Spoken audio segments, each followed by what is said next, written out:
Hi.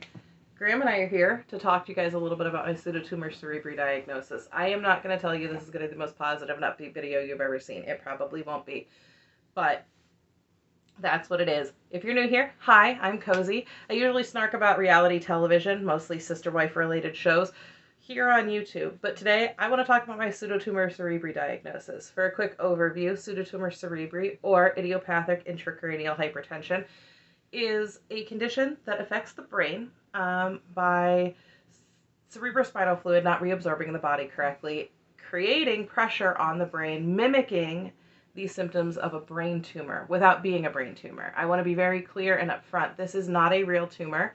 This is not a cancer. It is not malignant. And it is relatively rare, about 1 in 100,000 people.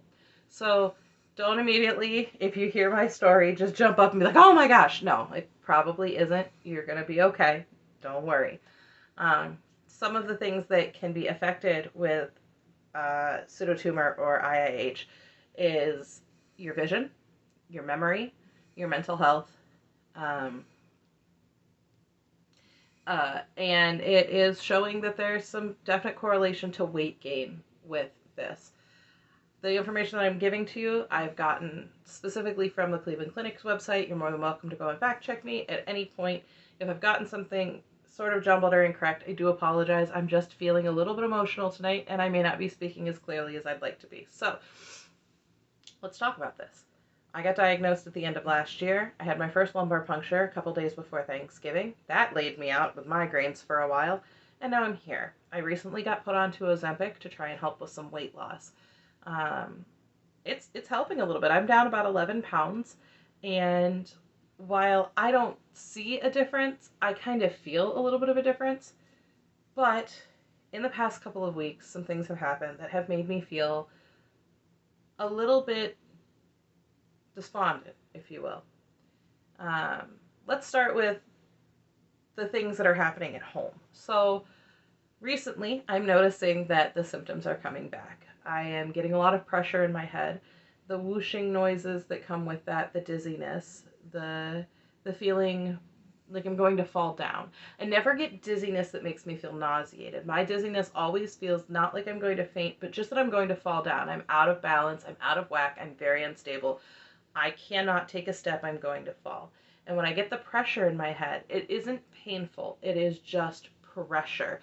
You feel like everything in your head is just expanding and there's nowhere for it to go. But it's not strictly painful.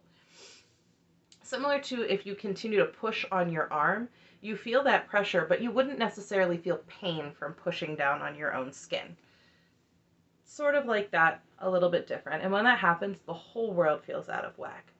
The ringing in my ears is back. I'm having difficulty hearing things. I'm having difficulty sometimes interpreting what people are saying because I'm just struggling to hear very well over the ringing in my ears.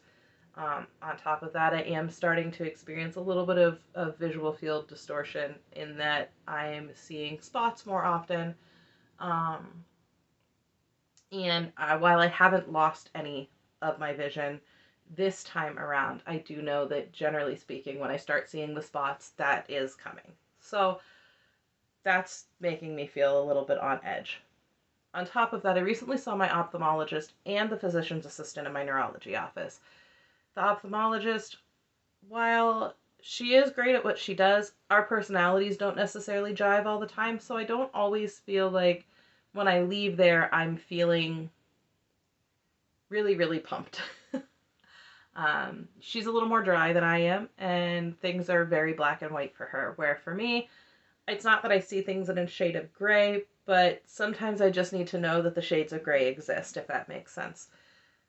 So when I left there, I was feeling a little down. The pressure in the swelling in my ocular nerve hasn't subsided at all, even with the lumbar puncture, and now with these things coming back, I'm concerned it could get worse. She was not pleased with me that I refused to restart the medication that I was on that was making me feel really awful. Honestly, I was in constant pain. My joints were constantly hurting. Everything was tingling all of the time. and I was feeling like I couldn't breathe. If you go back through some of my YouTube videos, you'll notice there are times where I feel it looks like I'm struggling. You can hear it in my voice that I'm having a difficulty catching my breath. And while nobody specifically commented on it, I felt really self-conscious about it. I felt really self-conscious about the tingling because I was feeling like people could see that I couldn't feel my face, that I couldn't feel my hands or my toes. I felt like you guys could see those things and it would make me feel very self-conscious. But on top of that, it was painful. My joints were in constant pain. I felt like I couldn't close my fingers very well. And I didn't want to do this. And I knew that there were side effects going into this. I didn't realize that the breathing one was going to be an issue, and apparently it's not normal. So I don't know. Maybe I just have some sort of sensitivity to that particular medication. She was like, I'm not prescribing anything. You'll have to talk to the neurologist. Fine. I see the neurologist in a week. And I saw my family practice doctor in that time too. So between seeing the ophthalmologist and the neurologist, I saw my family practice doctor, and she was like, hey, let's give Ozempic a try for some weight loss. And I was like, great, let's do it. Because we know that weight loss can be a major factor in kind of helping these symptoms subside. So we started that, and like I said, I've lost about 11 pounds. I'm feeling pretty okay about it, but I don't know. Nothing has changed yet, so it's hard to say.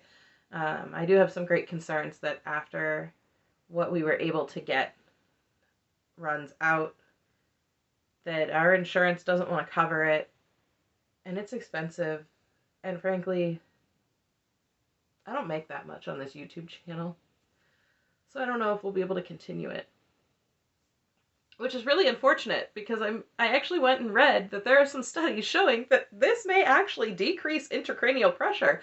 So I'm just crossing my fingers and praying to God every night that we'll figure this out. So, then I went and saw the neurologist, the PA there, and she is so sweet. But she said some things just offhand that I'm fairly confident she thought I knew because of the way she said it, that I hadn't heard before. She's like, oh, that opening pressure was pretty high. And it, to me, I think she thought I must have known that already. But for me sitting there, it was like an immediate stab in the gut. Like, I'm sorry, what? My lumbar puncture in November, that pressure was high?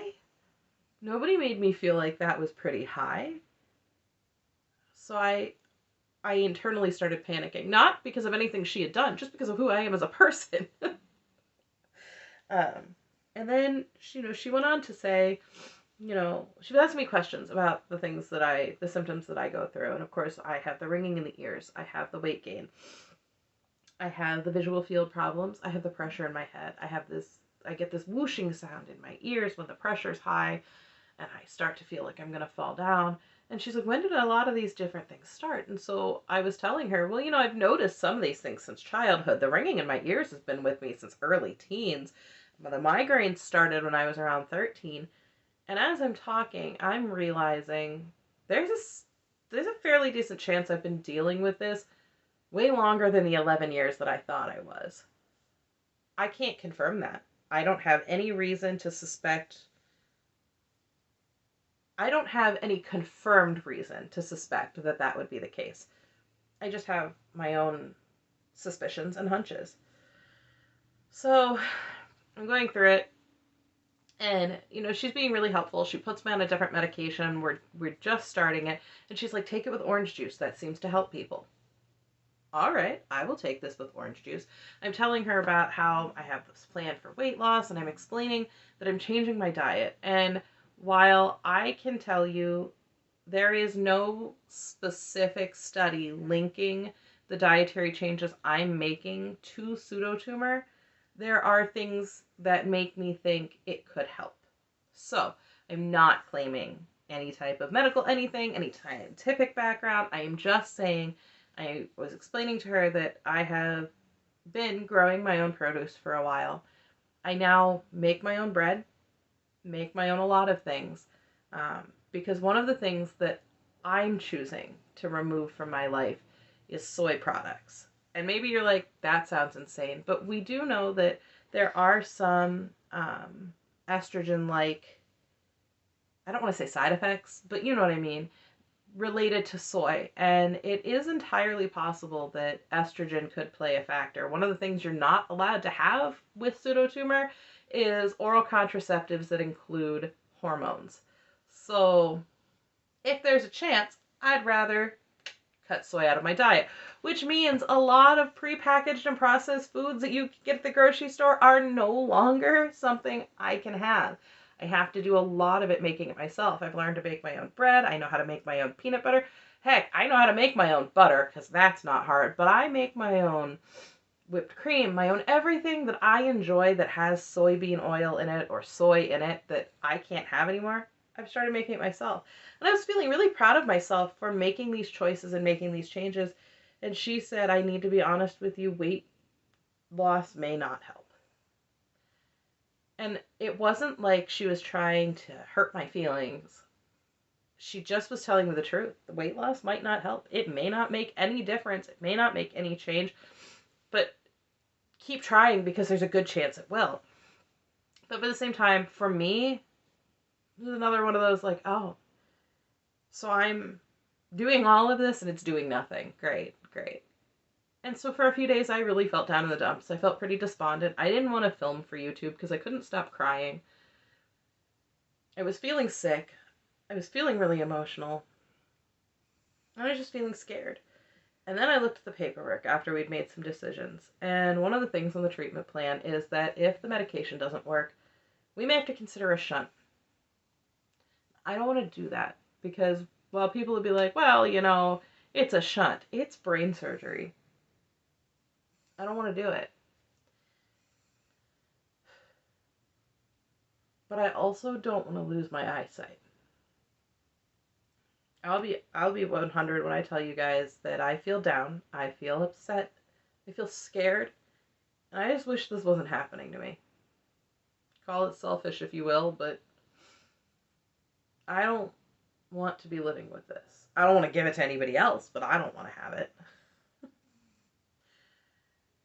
And so that kind of put me down in the dumps too. Like, I know that there are potential complications, the risk of infection, the risk of a bunch of different things. And I just don't want to do it. I don't want to do it. I don't want to have brain surgery. I don't want to be in the ICU. I don't want to do any of it at all. I don't. And so I was really struggling for a few days to figure out how to talk about it, how to come to terms with the fact that this is what it is. So, yeah, I really wasn't doing so hot. I'm still struggling quite a bit with all of it. I mean, I've been joking that maybe we should train Graham to be a seeing eye dog for me, just in case I go blind from this. But given that he's 5 months old and only just figured out how to go upstairs and hasn't figured out how to go back down them, and I film upstairs, sleep upstairs, and he sleeps upstairs, I'm not sure that that's a great plan to be carrying a seeing eye dog down the steps every day. Just saying. So, he's so sweet though. Can you hear him snoring? So I've been making jokes about it, but I don't feel like I'm in a joking mood. And I'm not saying any of this to be like, grr, I had to come back to YouTube. You guys, brr. No, guys, I wanted to come back. I wanted to be honest because I don't see a lot of content out there about pseudotumor. I don't see a lot of content out there talking about, you know, these things and what the real journey's like. I see a lot from doctors saying what it is and not a ton about like, this is the reality of what it's like to live with this. This is the reality of what it's like to go through this treatment process. And the reality of what it's like to live with it is someone like me feels like you're constantly living on borrowed time. Like, you never know when the next time you're going to lose your vision for a short period turns into you lose your vision forever. And so I'm here to be very real with people. It's okay to be scared. It's okay to feel down. It's okay to feel all of the emotions that you're feeling. I just hope that if you're feeling that way, you can join me in saying, you know what? You're right. I feel awful. I feel upset. I feel scared. I feel angry. And I'm going to figure out what the next step is because, darn it, there is just not a ton out there. There's just not. It doesn't feel like there's a bunch out there of different things. And so, if you're somebody who has this, if you're somebody who knows somebody who has this, if you're somebody who just wants to care about other people, I would say we gotta figure out what the next best steps are. There's gotta be something better than medications with tons of side effects. There's gotta be something better than, we'll have to put a shunt in your brain. There's gotta be something better than you're just fat and it'll go away if you aren't.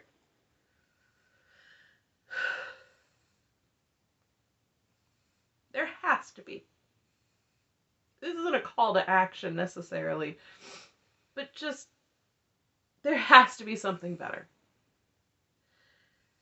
And damn it, I'm gonna figure out what it is. I can't live like this. I can't live afraid all the time. So if you are out there feeling scared, I am gonna wallow here for a little bit longer, and then I'm gonna pick myself up, dust myself off, and figure out what I need to do. So that's really all I have for you guys. I'm sorry if it doesn't make a ton of sense. I'm sorry if it's not super upbeat, but just know that's what I have. So I'm not going to ask you to leave a like on this video if you liked it, but any likes that do come in, I'm just going to assume are positive vibes. If you subscribe, my sort of warning to you is that normally I talk about reality television shows, especially the shows Sister Wives, My Five Wives, and Seeking Sister Wife right now. If that's not content that's interesting to you, just know I do put out content about this as I have things to say about it. You're welcome to stay here and just watch those if you want. You're welcome to just stop by to check in every so often if you'd prefer. I'm open either way. And if you want to leave a comment, great. I try to respond to all of them as much as possible.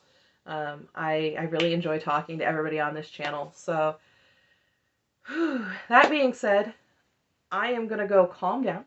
I'm going to play some Stardew Valley because it just got updated. And I am going to just sort of relax. Because I have 3 scripts written for My Five Wives videos. But those are going to wait for one more day. Because I need to take a little bit of time and space to just breathe. I absolutely love talking to you guys. I can't wait to see you again soon. I will talk to you later. Bye.